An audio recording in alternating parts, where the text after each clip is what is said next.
alphabetical last name, I guess. Ladies first. Ladies first. Good evening, everyone. My name? No, I don't think I need it. Everyone can hear me, right? My name is Sarah Dady, and I would very much like to be your congresswoman here in the 16th Congressional District.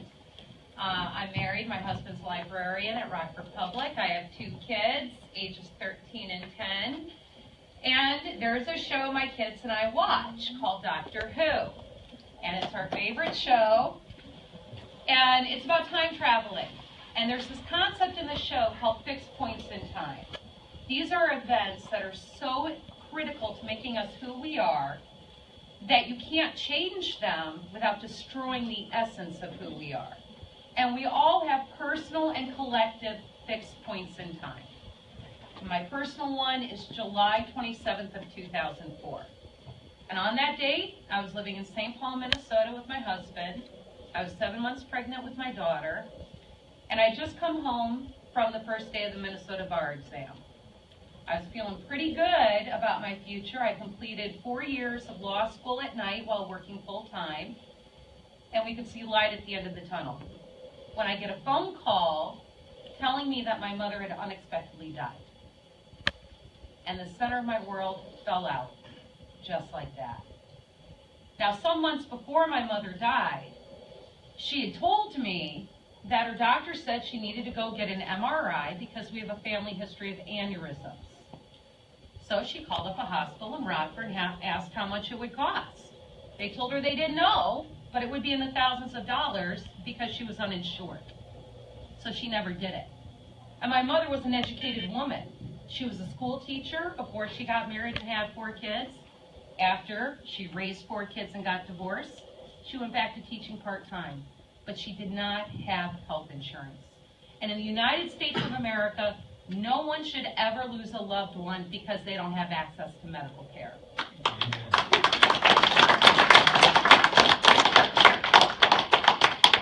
Now, it was my mother's death that motivated me to move back home to Rockford. I knew that my mother would never have a direct influence on my children, so I wanted her to have an indirect influence. I wanted them to go to the same public schools that I went to and be in the same 4-H club. It was my mother's and 4-H's influence that taught me what a good citizen means. And part of being a good citizen means being able to appreciate other people's cultures and still have pride in your own. Those are not 2 mutually exclusive things. That led me to practice immigration law. I started my immigration practice out of the living room of my house, and a decade later, I've got the largest immigration law firm west of Chicagoland in downtown Rockford. I believe very much in the American dream, because I live it every day with my clients and for myself. And very simply, it's being able to do a job that you take pride in and being able to support your family. And that's what being a Democrat means. We support working people who are able to support their families and build stronger communities. And that's why I'm running, and I would very much appreciate your support.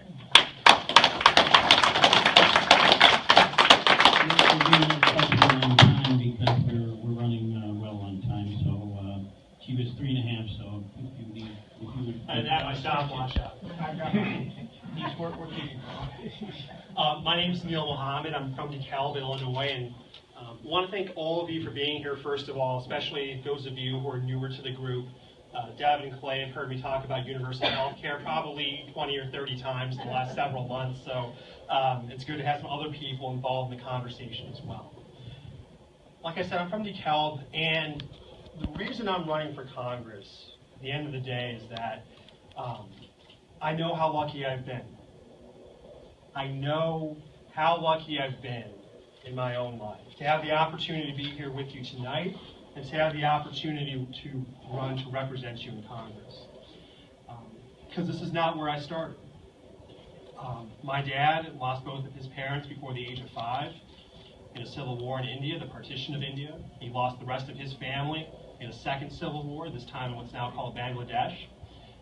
He moved to this country with $30 in his pocket and a single suitcase, managed to put himself through college, become an American citizen. My mom grew up in a small town in rural South Dakota. She was one of 8 brothers and sisters. Growing up, they all worked on the same family business, which was running the A&W Drive-In in Rapid City, South Dakota. If you can imagine a more quintessential Americana sort of place.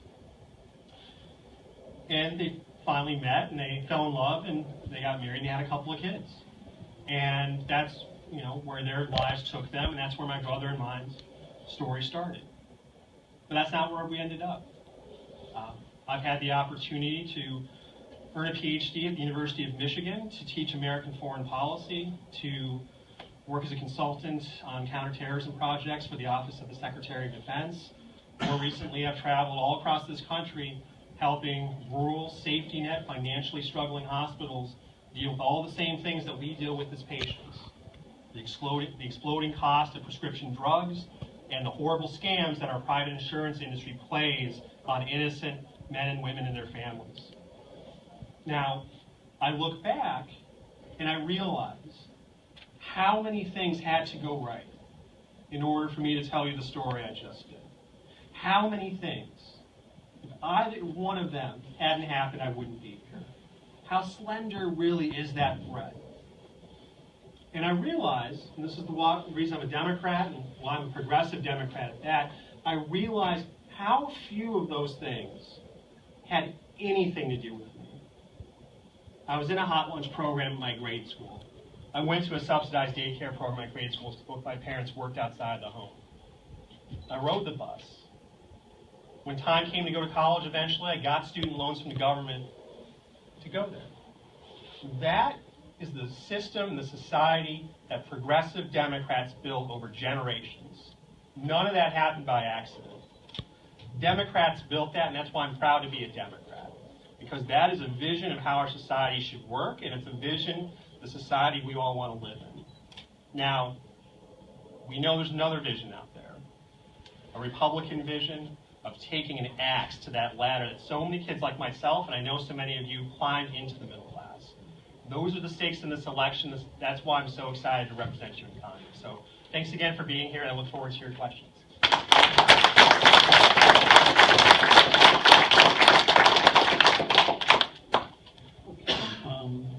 Public education is a perfect example of how wealth inequality turns into inequality of opportunity for kids. What would you do at the national level to ensure all kids have access to quality education?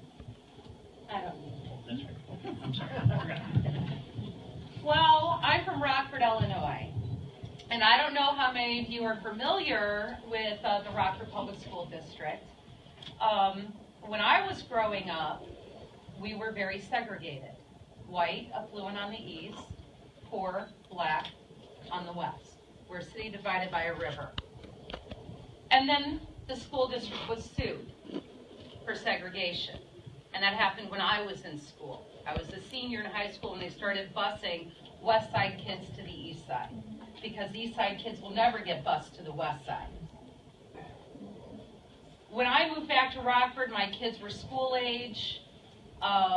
The school district was under a consent decree from the federal court for school choice to let people, families, pick 3 schools out of the city and then get assigned to one. That was school choice. As soon as my kids started school, the school district decided to go back to neighborhood schools instead of school choice. But the problem is Rockford is still a segregated city. Still primarily white and affluent on the east side and poor people of color on the west side. So when a school district decides to go back to neighborhood schools in a segregated city, you get segregated schools again. And there are many reasons for segregation. A big one is poverty. We do not adequately address poverty. Another issue is crime. And in Rockford, in case you haven't heard, Rockford has the highest crime rate per capita in the state. Now, what is our role to play here? Our role is to make sure from the federal to the state to the local level that we are providing opportunities for parents to have good paying jobs so they can provide a stable home environment for their kids. It's our job to make sure that all schools are being funded equally. Public schools, not private schools.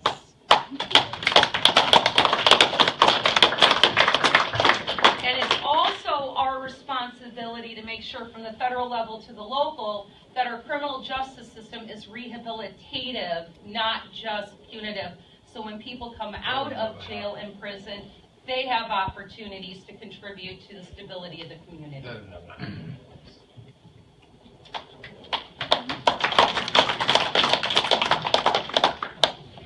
So I used to teach for a living myself. Like I said, I taught at the University of Michigan. I was a member of the Michigan chapter of the American Federation of Teachers for about 7 years, first as a graduate student and then later as a lecturer, as non-tenured faculty. So I'm going to say this from some experience and to say it bluntly. The first thing that any elected Democrat can do to support higher education in this country would be to stop undermining teachers' unions. Stop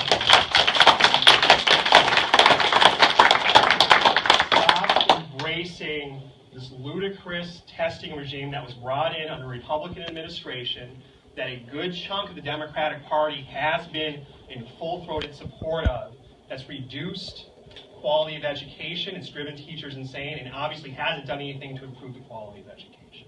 So that's number one. Number two is to get back to that neighborhood school model. Again, I mentioned I used to be a researcher, used to be a teacher, so here's how we would summarize 20, 25 years of what we know about charter schools. They don't work. The best performing charter school does just about as well as a good neighborhood school would in the same neighborhood, with the same parents, with the same kids. It's a scam. And if you need me to convince you further of that, look at the scammer we have in charge of the Department of Education right now, a woman by the name of Betsy DeKalb. Now, third, and Sarah's right about this, of course, fundamentally we are talking about a poverty problem. And so that's why we should be able to make schools the first line of defense against recycling and extending poverty. And that means a universal lunch program in this country. It means adequate daycare and, frankly, psychological care. Because we know, and Victor pointed this out, we know that two most serious, most impactful reasons that young children will go on not to be successful or not to be as successful as they could be: lack of nutrition and abuse and violence in the home. And that's something that our schools can do a better job of if we support public unionized teachers in doing so.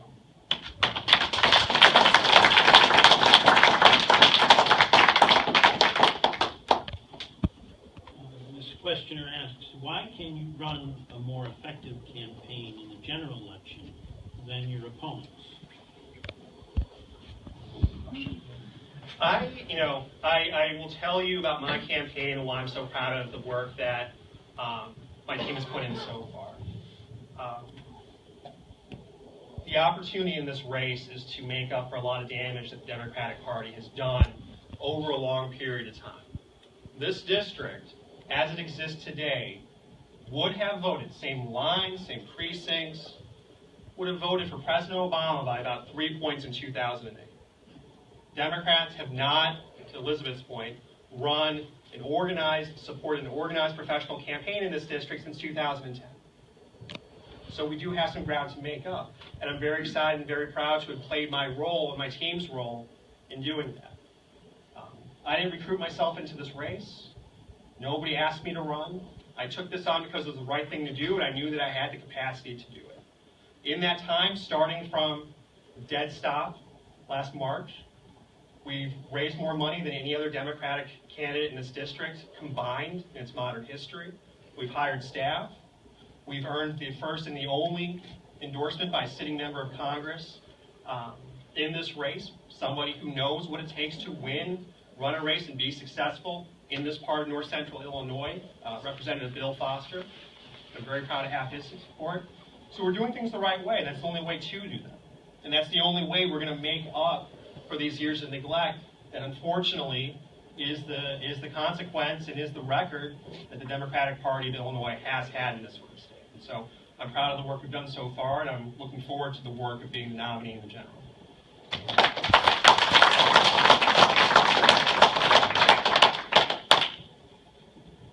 Adam Kinzinger has been my personal representative representative for more than 5 years. And the last thing he's going to want is me on stage asking him questions. And the reason is because all of us in this room and throughout this district have been wanting to ask him questions. And no one is allowed to ask our U.S. representative questions. I grew up in the 16th Congressional District. I lived in it before the redistrict, and I still live in it now. And I expect my U.S. representative to represent the people, which means he's got to know us. He's got to spend time here. He has to talk to the people that are impacted by the legislation that he's voting on. In my experience, every time I've called his office, none of his staff can tell me where he stands. As a constituent, I want answers. Maybe I'm not going to agree with his position, but I want an answer. I want to know how he's going to vote. I want to know that my voice has been heard. As an attorney, I have represented over 4,000 individuals and families over the last 12 years. I know what representation means. To represent someone, you have to see them. You have to talk to them. You have to know what they want. And then you have to be able to pursue that on their behalf. We don't have a representative that does that. I am from Rockford. That's where I have my business. That's where I'm raising my family. And that's also where I volunteer my time. And I have volunteered with the University of Illinois Extension Service, the 4-H program specifically, Master Gardeners, and all of the other programming since I was in high school. I'm a 4-H. I go to county board meetings. The elected officials in Winnebago County are the ones that I have worked with and volunteered with for years. They know me and they know my work. I have collected the endorsements of over 30 locally elected Dems throughout the district, and here's why that's important. Democrats that get elected in red counties are trusted. They have credibility, and I'm proud to have earned those endorsements because that's how we're going to win this district. Getting in front of people, knowing that they can trust you and you're going to be present. That's how we win.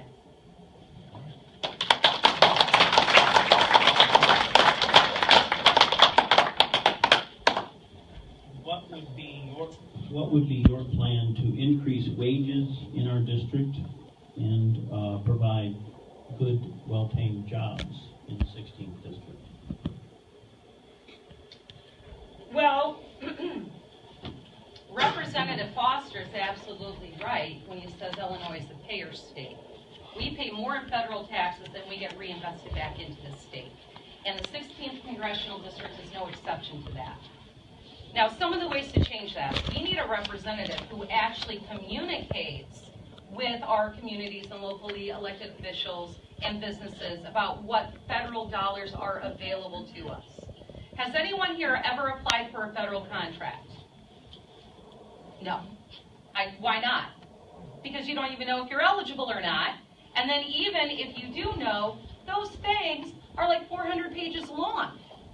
You need someone that can provide you resources to walk you through it. And it is the job of a representative to provide constituent services, not just to individuals that need to figure out problems and snafus with bureaucracy, which is what I do in immigration law, but also to communicate what opportunities are available to bring federal dollars back into the district.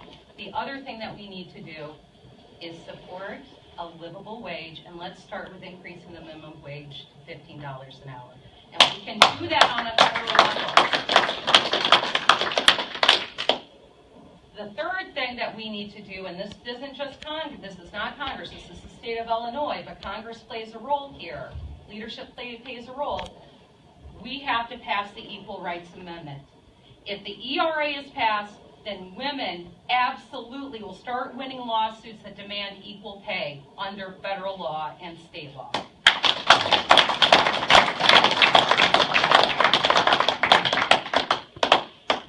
So when it comes to job growth, wage growth, and restarting the economy generally, this is an issue where we have to be really brave and think really big. Because what we saw in 2016, I think, was a clash of two different messages. One was a message that the system works and everybody's generally okay. and another was that the system doesn't work, and people are generally not okay. And that, unfortunately, and we know now, if we didn't know at the time, the person with that message didn't mean any of it, but it doesn't mean he was wrong, because he's right. The system doesn't work, and it works the worst in rural parts of the country like ours. So yes, we do need to increase the minimum wage to $15 an hour, but we also need to fundamentally challenge the corporate consolidation and monopoly that has taken so much life and so many dollars out of small town economies. I was really disappointed back in October. I know a number of you were there at some of our gubernatorial candidates talking about, I'm not quite this old, but the old show, Name That Tune. I can name that tune in 5 notes, no 4 notes. It was this race for Amazon HQ2. I'm going to bring Amazon here in 3 minutes. I'm going to bring Amazon here in 2 minutes. Amazon's a great service, but Amazon is running small town economies dry because it's taking retail dollars out of local economies. And so we need a Democratic White House and a Democratic Congress that takes this thing seriously and is willing to break up big companies that have monopolies, break up big banks that right now, parenthetically, are setting up another massive time bomb on Wall Street that we're all going to be left paying the bill for, and making sure that we have a system of laws that treats everyone in the same way. Now, there's one big missing piece of the puzzle, and it's a piece I feel really strongly about, which is a true universal health care system like Medicare for all. Lack of health insurance is one of the single biggest obstacles to starting your own business. It's an obstacle to hiring. It keeps people in abusive relationships. It keeps people in jobs they shouldn't be in. It slows economic growth. And our lack of health care in this country, our lack of a civilized, proper, humane way of providing health insurance is making us not just less competitive against the rest of the world, it's making us less competitive against other industrialized countries. Which is why, among other things, Fiat Chrysler now assembles more cars in Canada than it does in the United States. It's not about American workers, it's about the system that we put American workers in.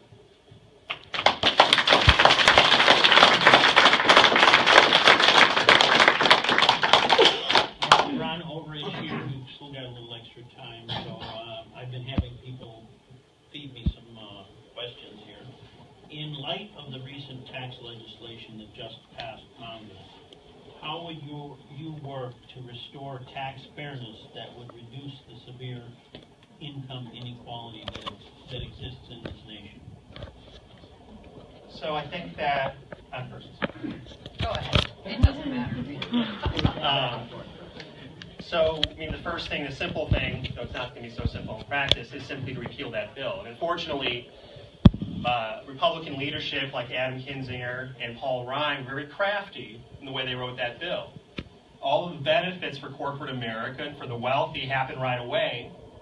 The kicker, when we get stuck paying for all that largesse and all those giveaways to the 1%, a lot of that's not going to kick in until later.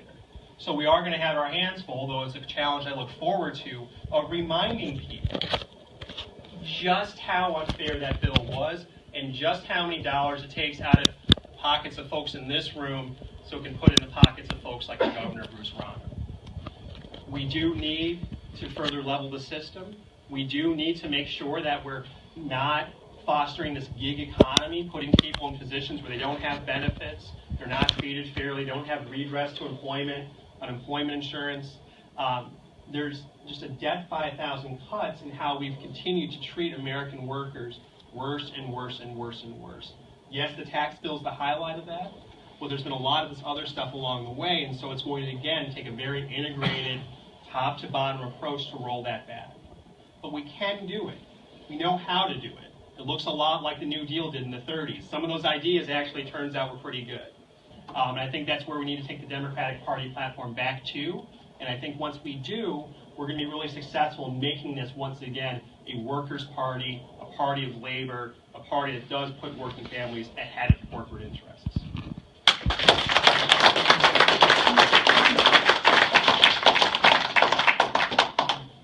The GOP tax plan was insidious in many ways, but I think one of the most insidious ways is we're not going to see the truly negative effects of that until after November of this year, when we've elected a Democratic majority, and then when we come around to 2020, who do you think is going to get blamed that people have less money in their paycheck? Exactly, because we'll be the ones in charge. So number one, we cannot let people forget who passed this tax plan, and they passed it without a single congressional hearing from any of the people that are going to be affected or any of the experts. We cannot stop reminding people whose plan this was. Repeal, that would be great. But the Republicans have been trying to repeal the ACA for how many years? And they have the majority. Thank God, not successful. So it's going to be piece by piece. That means introducing legislation to actually expand the child care tax credit, which we need. People that make more money are going to benefit more from that. People that make less money, the tax care credit's $1,100. Daycare is over $1,000 a month if you have 2 or more kids. So that's what we have to start pushing for. And yes, people that benefit from more services in the United States should pay more. And this is what I'm talking about. As an employer, I didn't have to pay for a single degree that any of my employees have. Where did they go to school? They went to public schools. I don't have to pay for a single road that they travel on to get to my office. The country paid for that, right? I don't have to pay for a private security force to protect them when they're not on the work site, or even when they are. And that's a concept that we forget. There are things that we pay for collectively, and there are some of us in this country that benefit and use services more than others. And that's worth something, and we have to pay our fair share.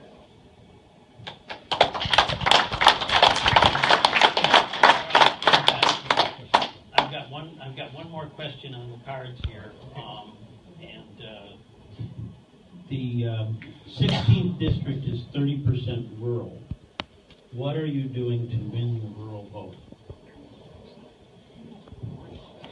4-H.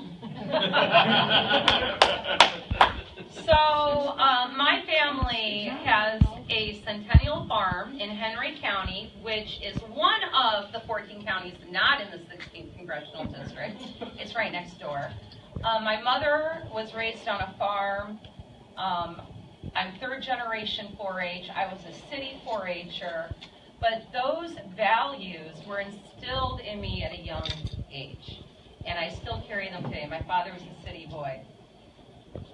As an immigration attorney, I know how important immigration reform is to our farmers. And they know it too. The American Farm Bureau has supported comprehensive immigration reform for years because they depend on reliable seasonal workers. Aside from that, we have dairy farmers, and their workers need to be year-round. I don't know if you heard, but there was an immigration raid on a dairy farm up in Wisconsin this week, and cows couldn't be milked. Because who do we depend on for that workforce? Immigration is a common ground issue that spans liberals and conservatives and business owners and farmers. It is a true bipartisan issue. Unfortunately, our representative, Adam Kinzinger, doesn't know that. What he said this morning was in regard to passing the DREAM Act, tying it to the spending bill. He goes, well, you know, we have to get something for that, otherwise it's not bipartisan. Bipartisan isn't compromising. Bipartisan means you agree on something. And the majority of Republicans agree that we need immigration reform. The majority of Democrats agree we need immigration reform. That's bipartisan. So you know what the problem is? It's representatives like Adam Kinzinger who don't know how to do that job. But that's where we build common ground, especially with rural America.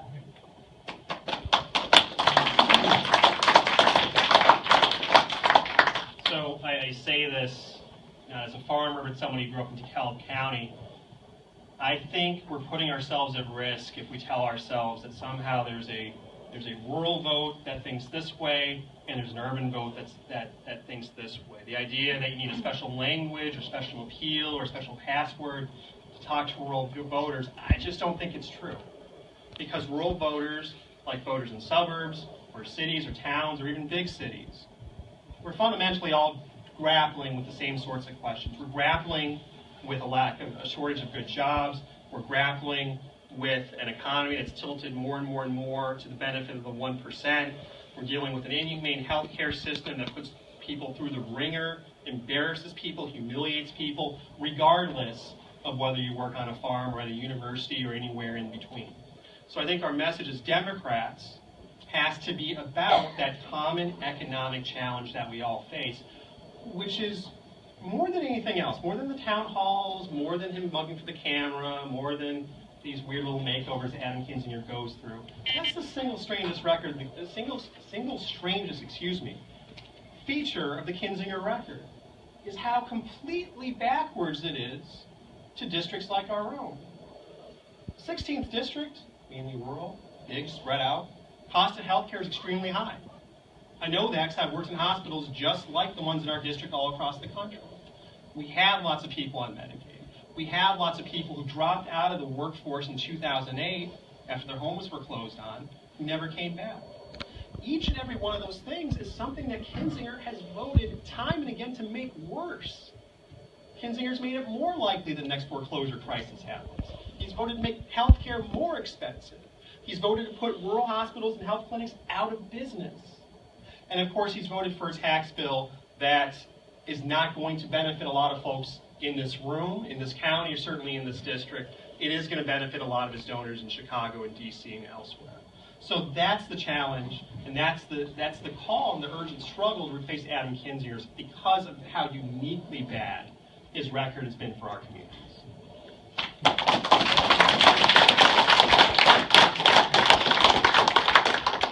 guess if it's... Go ahead.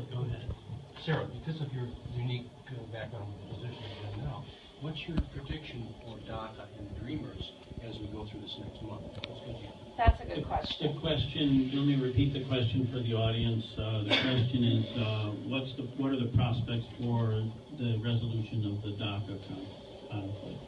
Okay, there are two issues right now. DACA, as many of you know, President Obama used his executive authority to say these undocumented young people who meet certain conditions, they're at the bottom of the list for deportation. They're at the bottom of the list. And while they remain at the bottom of the list, they can get a work permit, which they can renew every 2 years. And then he called on Congress to pass the DREAM Act, which would be a law that would actually allow these young people to apply for legal status. All right, that was over 5 years ago. And DACA has continued, and Congress has failed to act. Then President Trump announced that he was going to terminate the DACA program, which means on March 5th, when work permits for DACAs expire, that's it. Now they're going to be referred for deportation proceedings because they're unlawfully present in the United States and there are no priorities. They're going to be treated like anybody else who's here in violation of our immigration law. A federal district judge in California enjoined the termination of that program. And the Trump administration said, well, we're going to skip the Ninth Circuit Court of Appeals, which is a great circuit for immigration cases and all cases involving treating people with respect and dignity under the law. They said, we're going to skip going to the Ninth Circuit Court of Appeals and we're going to go directly to the Supreme Court and get the Supreme Court to say that DACA is terminated. So that's going on here. And they haven't actually filed in the Supreme Court. So we don't know. Right now, my firm, we're filing DACA applications like there's no tomorrow because there may not be for these DACA kids. So we're trying to get those in and filed. Over here, we've got Congress. And the Democrats said, look, we're not going to vote for a spending bill unless we include a DACA fix, the DREAM Act. Because why would we deport taxpayers when we're passing a bill to spend taxpayer dollars? It doesn't make sense. And the Democrats were absolutely right. And they should have held their ground, in my opinion, this week. But they didn't, because we also care about every worker in this country. So we've got a continuing resolution till February 8th. And the Republicans have agreed, right, maybe they've agreed to consider the DREAM Act. Come February 8th, if there's no DREAM Act, I fully hope and support that the Democrats in the Senate and the House will refuse to another continuing resolution until this is resolved. And this is why. It's a workers' issue. It's a taxpayer's issue, and we can't delay anymore. Adam Kinzinger, our representative, supports a Republican-only bill, sponsored-only bill, called Recognizing America's Children, which not every kid who has DACA now would qualify to apply for legal status under that bill. He has declined to co-sponsor the DREAM Act, which has co-sponsors. It's bipartisan, Republican, equal number of Republicans to equal number of Democrats. Here in this district, we have 1,800 DACAs in this district. We have an additional 3,000 who would qualify under the DREAM Act. That's the status of DACA. Thank you. You know, I'll just say this about, so there's a fundamental political question here, like so many of the other issues that we've been confronted with. And it is the case, unfortunately, that Democrats have not been as cohesive on this issue as they could have been. And of course, we've seen that story before. Sherry Bustos voted for a funding bill that did not include clean DACA language, as did Senator Duckworth, right here in our own state. And that tells you something about the magnitude of the problem that we actually face. DACA has seized our imagination, obviously, because they're no longer young people, of course, they've been here long enough, but their people are here through no decision of their own. They try to live the American dream just like everyone else has. That said, DACA itself is just a sliver of the overall program, because you only qualify for DACA if you're of a certain age, brought into the United States within a very short and narrow window, and of course you can only be part of DACA if you work every 2 years. So this is the tip. 495. No, who's counting? I am. I am. And no criminal record. And no criminal record. Well, a little bit. But that said, we're talking about a very small group of people relative to the overall immigration question. You can just imagine somebody who's a second-generation immigrant, that kind of hits home for me. I think we need to see a lot more democratic cohesion. I don't believe anything Mitch McConnell says, and if you believe Mitch McConnell's promise to consider this issue, ask Senator Olympia Snowe how that worked out for her 2 months ago when she thought she was going to get something on the health care vote. These people aren't to be trusted. They're not leaders. They're opportunists. People like Adam Kinzinger have made a career out of not being held to account for their decision-making and for their voting record. And obviously, that's something that we're on the verge of changing.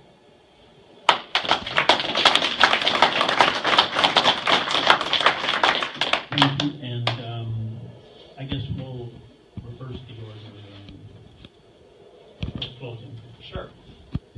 Well, I mean, thank you again, first and foremost, so much for being here. And again, in particular, like I said at the outset, those of you who maybe have not been to one of these meetings before, or maybe haven't been here in a little while, because I can talk to Vern and Pat and whoever until I'm blue in the face, but it's not until we bring a whole lot of other people into this process that we can be successful in a general election. Not just in this race, of course, but in the committee men and women races, and in all these other races that are so important, both for the future of our country and for the future of our party.